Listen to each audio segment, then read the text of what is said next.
Joseph, for example, suffered 13 years of unexplained suffering due to the betrayal of his brothers. But finally, he saw the purpose for it all and was able to explain to himself and to them, "You meant it for evil, but God meant it for good." Though God did not cause his brothers to betray Joseph, nevertheless, he used it to further his plan for mankind. 7, suffering allows us to give proof of the genuineness of our faith and even serves to purify our faith. I have references for all these. I'm not saying it, but if you want them, there's a reference for every one of them, multiple references. As in the case of Job, our faithfulness in trial shows that we serve him not selfishly and not merely for the benefits he offers, but for the sincere love of God himself.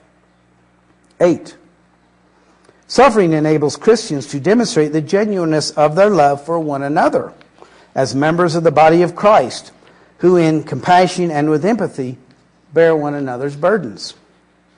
Suffering and being comforted by God in our affliction teaches us how to comfort others. Suffering helps us to develop godly virtues such as patience.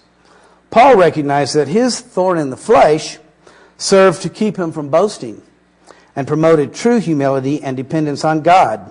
The psalmist recognized that his affliction had increased his determination to follow God's will.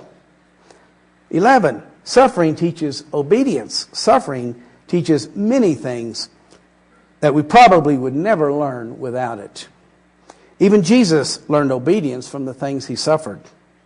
His time on earth here on our behalf was so severe that he was acquainted with grief and was called a man of sorrows. The suffering we experience in this life helps determine the awards and the situation we will have in the life to come.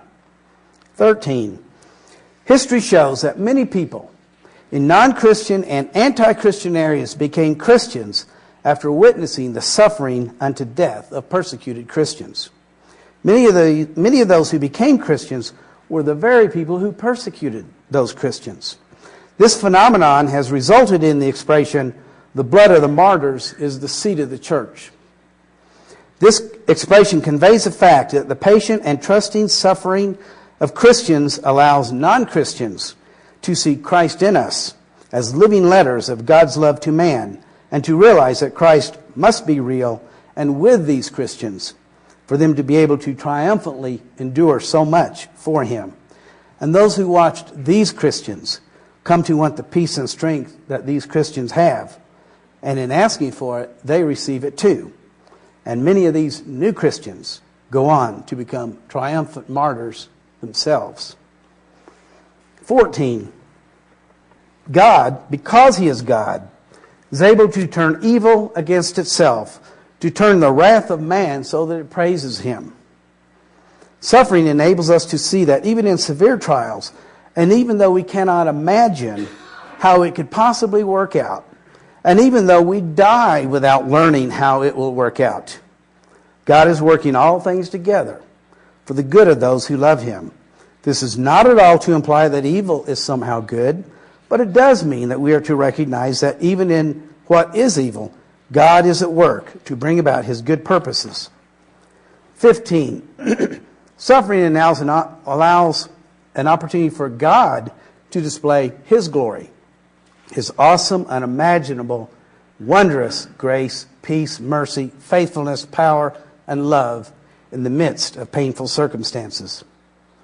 16, suffering awakens in us a great hunger for heaven, for when we can finally go to our real home, and for that time when God's purposes for these experiences will have been finally fulfilled, when we will finally understand it all, when pain and sorrow shall be no more, and when the currently unimaginable blessing and wonder of heaven that we will enjoy will be so great as to make our suffering in this life, by contrast, seem but a momentary and light affliction. 17, this is a supernatural reality in which man is only one of several players: Satan, demons, angels, seraphim, teraphim, cherubim, and other different creatures. God's master plan includes them too. All of these are being tested and or taught by God, the Creator, Lord, Master, Teacher, and Judge of all.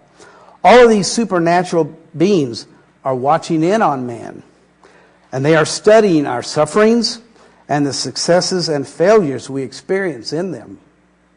And some of them are from time to time even interacting with us.